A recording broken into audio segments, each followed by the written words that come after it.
cruising. Cruising. Yeah, cruising. Let's go.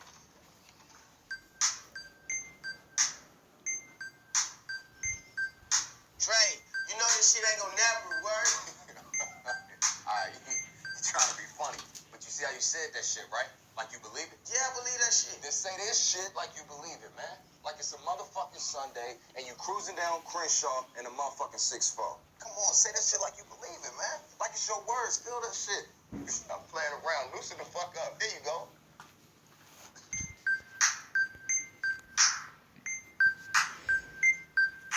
Cruising down the street in my 6-4. Oh, shit. Hey, that was dope, eh? That shit was dope, man. Yeah, that's what I'm talking about. Shalom. First and foremost, I'm going to give all praises and glory and honor that's due to Yahweh, Ba'ashem Yahweh Shai, Ba'ashem Kakadash. Double honors to the elders and the apostles of Great Millstone. Peace and blessings and salutations to the hopeful elect. Noise in the gospel, brother, lifting up the stern of Yahweh, Ba'ashem Yahweh Shai, wherever it may be. What you witnessed was a clip from straight out of Compton. All right, brothers are familiar with that movie. It came out back in 2015. It's about the rap group NWA. And I really wanted to focus on that particular scene is because faith through faith, okay, like when he said when he did the first line, it was pretty off course. It was offbeat. It was just whack, right? And then what happened was that his boy started taunting him. That's what Cube was like. Write the song, Cube. Shut the fuck up, Cube. And then he flipped him off like, get the fuck out of here, right? So basically, man, faith, like Dre said, he said, look, you see how you just said that shit like you believe it? He said, yeah, I believe that shit. And he said, say this shit like you believe it.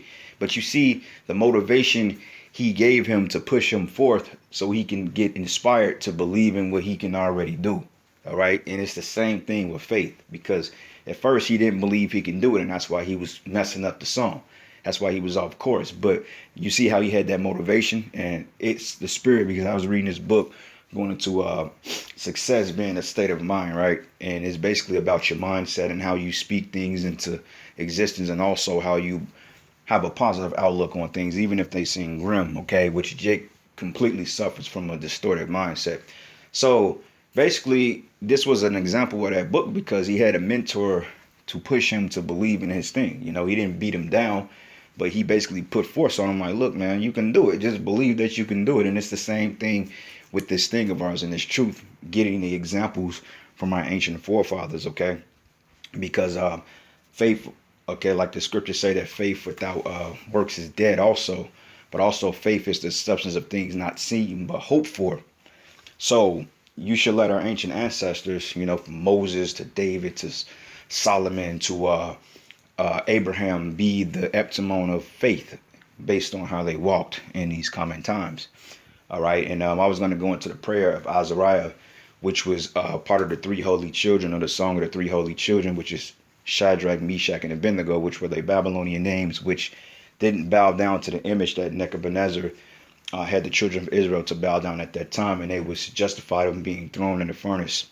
All right, because they did not bow down, but what got them through the flame was of their belief in Yahweh Ba'ashem Yahweh Shai through all adversity, and that was the whole purpose of this. Okay, and the odds was against E because he wasn't a rapper, and he was getting taunted by Cube and Yellow, you know. But Dre motivated him to push him. Okay, which represents how the 2/3 of our people, man, they're not with the truth. But then you always got the hopeful elect. We're trying to pull each other up the bridge, so to speak. And that's the mindset that we have to be in this faith, because we have to build one another up. All right, you see a brother that's slacking, you know, you help pull him up, so to speak, if he wants to be pulled up. You know, then again, you know, hey, like Elisha prayed, he said, look, give me a double portion of the spirit of Elijah so I can be able to engage in his work. And sometimes brothers, man, they see brothers on fire, they see brothers that's in the right acumen, that's for in the faith, then, you know, they pray for that spirit. You know, pray that the Lord increase you. You know, I pray for it quite often.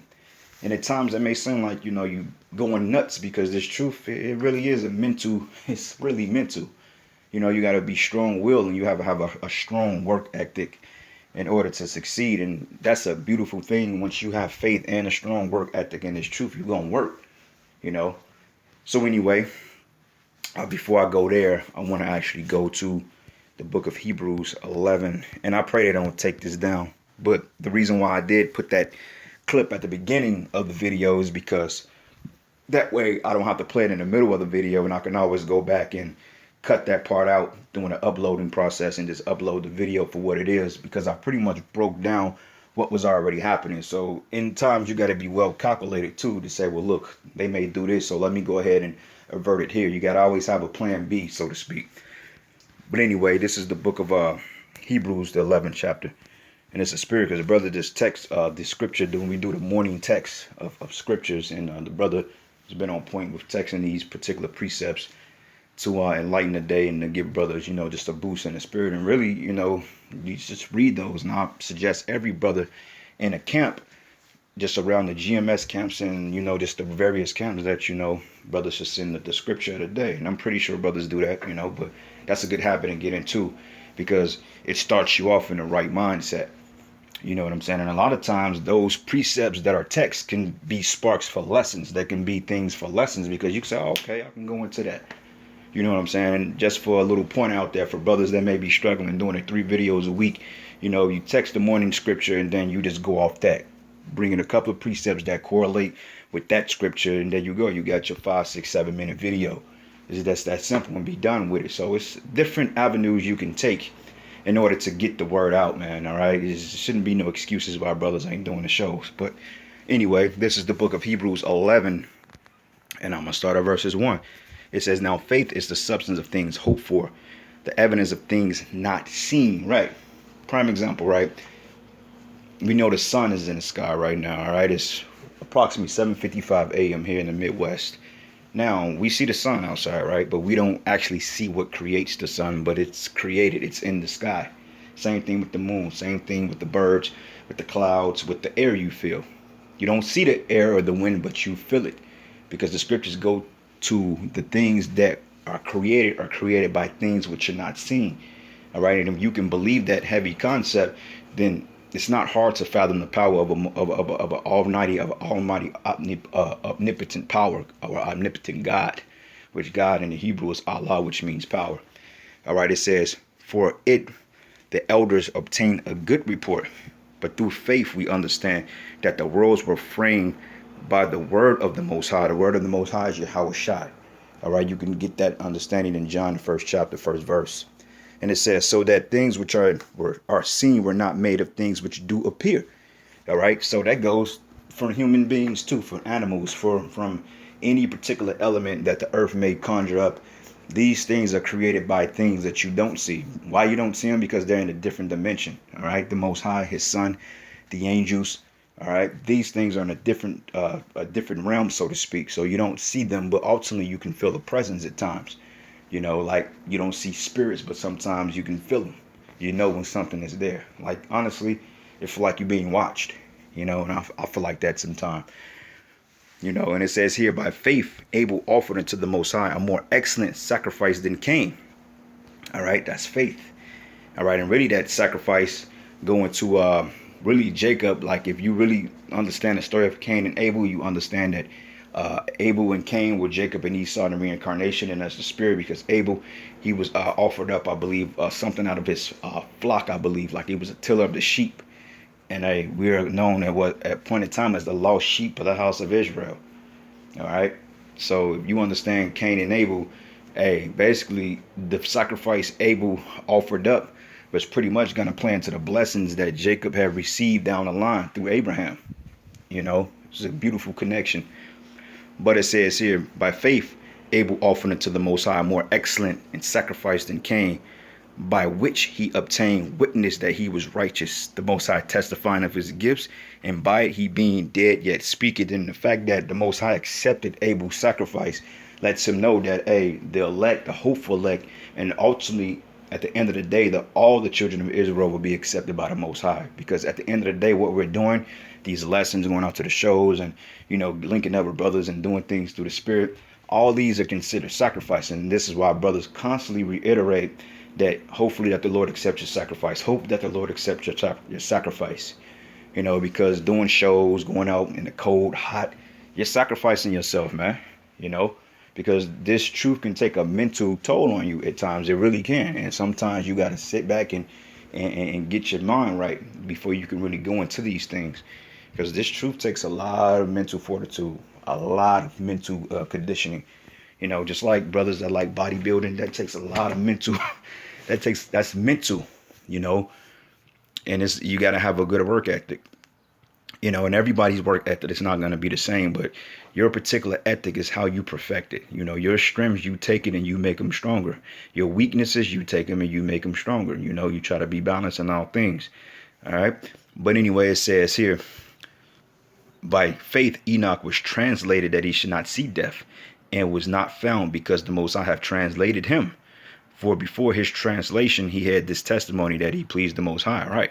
Because you got to understand, man, he just went to this same thing with Elijah. He was taken up into the heavens through the chariot. All right. Even Enoch, he was just transferred into something that we're going to be transferred to, like the scriptures say that we was going to be changed in the twinkling of an eye. All right. And the Most High just took him basically and translated him. You know, he didn't die just a physical. He didn't die a death of a Jake or just a regular human, so to speak. And it says, but without faith, it is impossible to please him. So, you know, you got to get your belief game up, you know, like the Lord showing us these signs. He's showing us the prophecies. He's showing us the chariots. The chariots alone should be a faith booster. And if you're still struggling after that, you have to do some serious praying and fasting, you know, like we all do. Because like I said, when the Most High shows us something on the right hand side, you better believe that left hand side is going to come with the doubt and the scrutiny to make you disbelieve. You know, because like when you see chariots, man, it kind of boosts you up. You knowing that it's a power that's dealing with you. You know, and sometimes brothers may get discouraged because they haven't seen a chariot. But, you know, don't get discouraged, man. You know, just keep believing and speaking into existence. You know, because the Lord have showed you several signs, whether you realize it or not. All right. But it says here, but without faith, it is impossible to please him. For he that cometh to the Most High must believe that he is, and that he is the rewarder of them that diligently seek him. All right. So you got to diligently seek the Most High. Basically, you got to bug him. Like the scriptures say, give him no rest until he make Jerusalem a praise in the earth. You know, but it says by faith, Noah being warned of the Most High things not yet as seen yet. Right. Because it wasn't no evidence that it was going to rain on the earth. People like, man, this dude is crazy. Basically, the way they call us today, conspiracy theorists, oh, you guys are paranoid. That ain't going to happen. And the prophecies are happening right before they face, and they still scoffers. And the fact that it never rained on the earth in the time of Noah. So speaking that was quite far-fetched. And like, he's like, it's going to rain, it's going to rain. They're like, man, what are you talking about, man? Because back in the day, it was like a misty dew that comes up from the earth. You know, it wasn't coming from the heavens. It was coming up from the ground. Just like when you wake up in the morning. Like right now, if I look outside, there's going to be dew on the ground. All right. Matter of fact, yep, the grass is wet. That's the morning dew, you know, which comes up from the earth. But it says, by faith, Noah being warned of the Most High of things not yet seen, moved with fear, prepared an ark to the saving of his house, by which he condemned the world. See, so you can condemn people. All right, it says, and become heir of the righteousness which is by faith. And by faith, Abraham, when he called, was to go out into the place which he should after receive for an inheritance, obeyed, and he went out, not knowing whither he went. Right, because the Most High said, look, man, you're going to go far to a land, and hey, I'm going to deal with you from that point. And it came to the time when he had to sacrifice Isaac on the altar, and he was actually going to do it because the Most High told him to do it, but the angel came and told him, like, look, don't do it. The sacrifice has already been prepared. Don't slay the lad, okay? And it was a test of his faith to see if he was going to go through with it, you know? And in his spirit, he like, damn, I got to kill my son. I'm pretty sure it was hurt, I got to kill my son. The one that the blessing and the chosen is going to go through, I have to kill him off. But that was really an example and a foreshadowing of Yahweh Shai being sacrificed for the nation of Israel. That's why the angel said the sacrifice has already been prepared.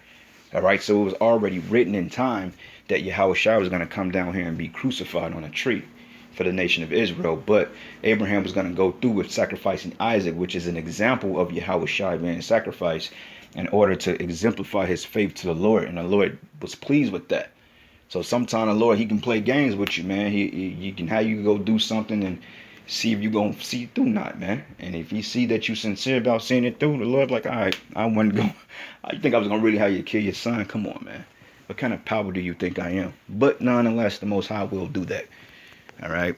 Most High has a very, very sense of humor. It's a very scary sense of humor too.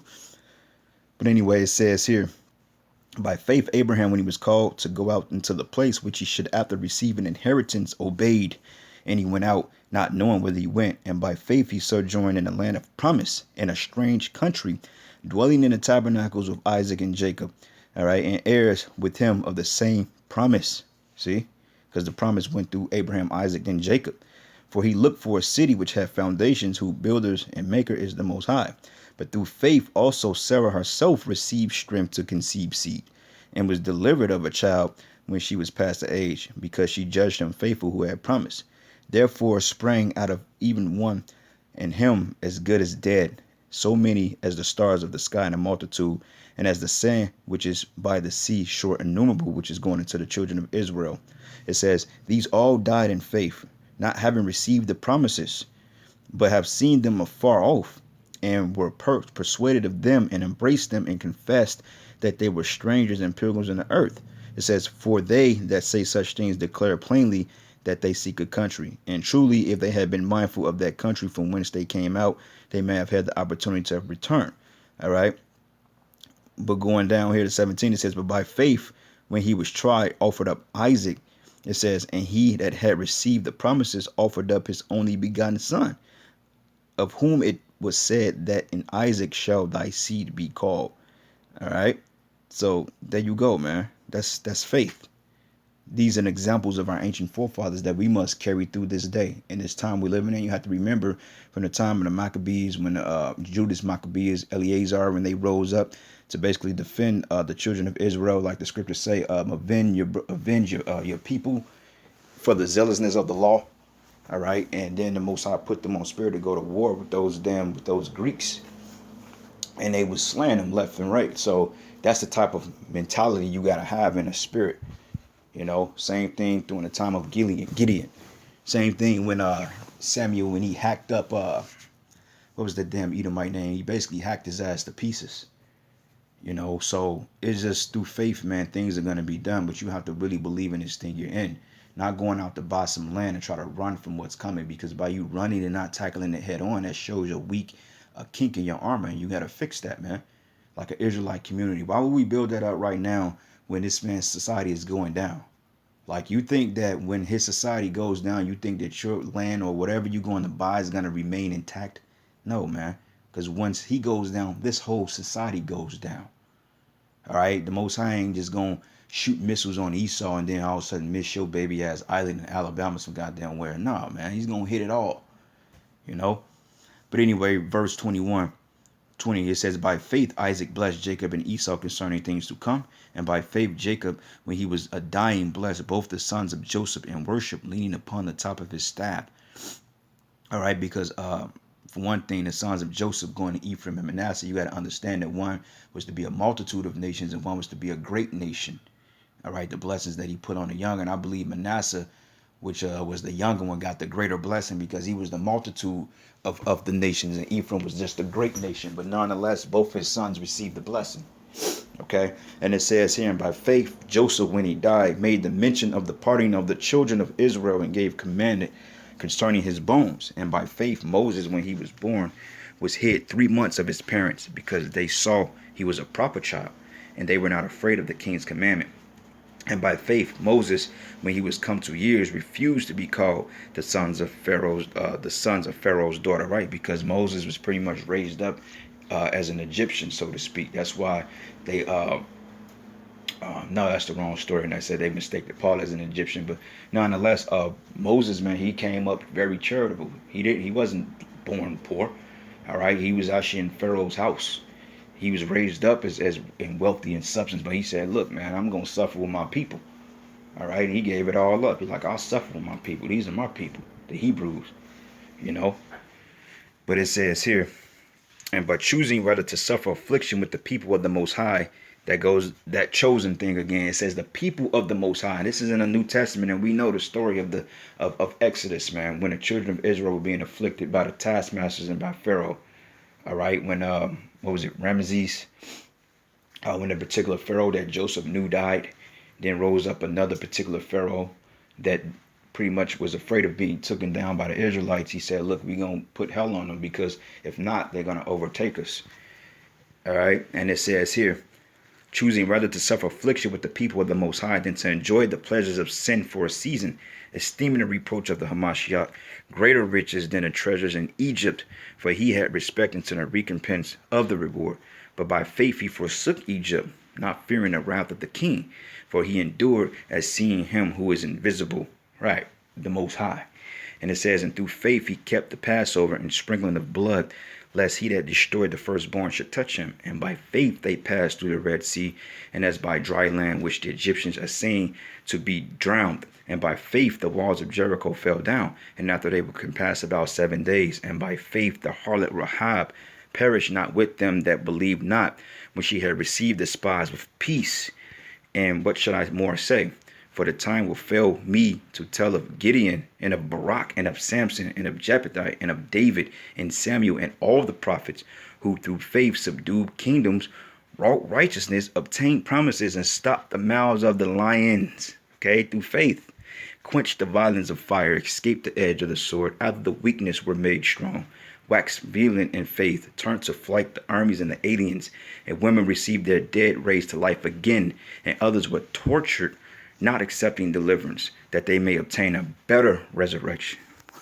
All right. So all this is done through faith, man.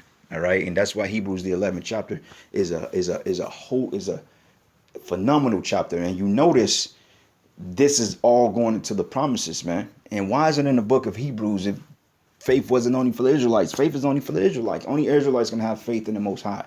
All right, because the other nations is not a connection with those nations. Why you think that this chapter is very important in the book of Hebrews? And this was written to the Israelites that knew they were Israelites, man.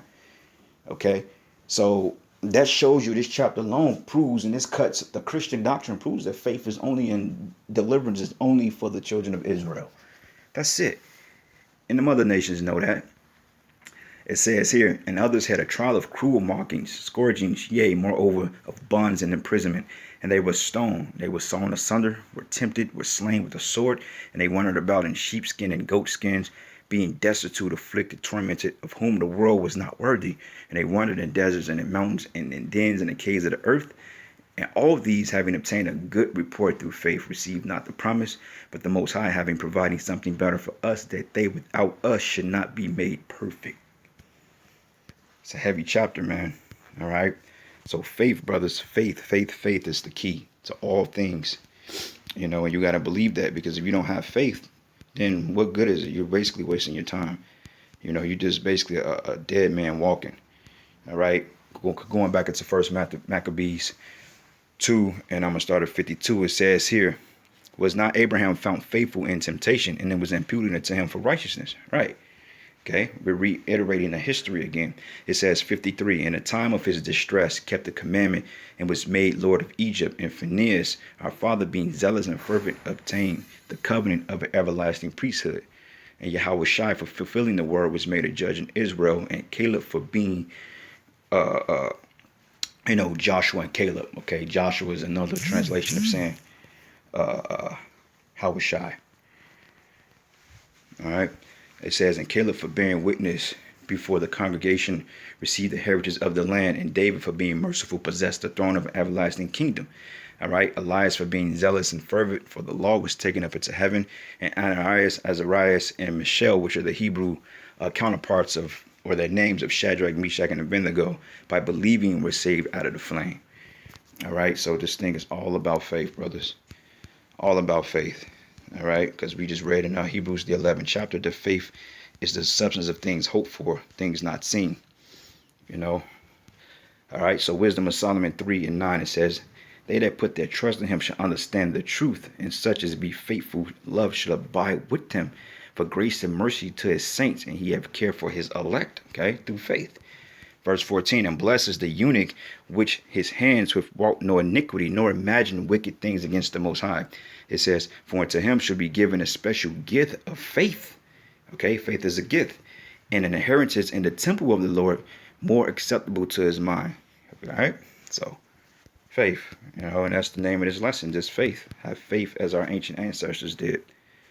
All right. Let me me see here. I got one more precept here. Prayer of Azariah, first chapter. And I'm not going to read the whole chapter. Obviously, this is pretty long. But anyway, this is the book of the prayer of Azariah. It says, and they walked in the midst of the fire, praising Yahweh, which proved the Apocrypha is canon, okay? Because this is what went down in the furnace. It says, in the Most High, and blessing the Lord. Then Azariah stood up and prayed on this manner, and opening his mouth in the midst of the fire, and said, blessed art thou, O Yahweh, or O Lord, power, Lord Yahweh of our fathers. Thy name is worthy to be praised and glorified forevermore. For thou art righteous in all things that thou hast done unto us. Yea, true are all thy works. Thy ways are right, and all thy judgments truth. And in all the things that thou hast brought upon us and upon the holy city of our fathers, even Jerusalem, thou hast executed true judgment.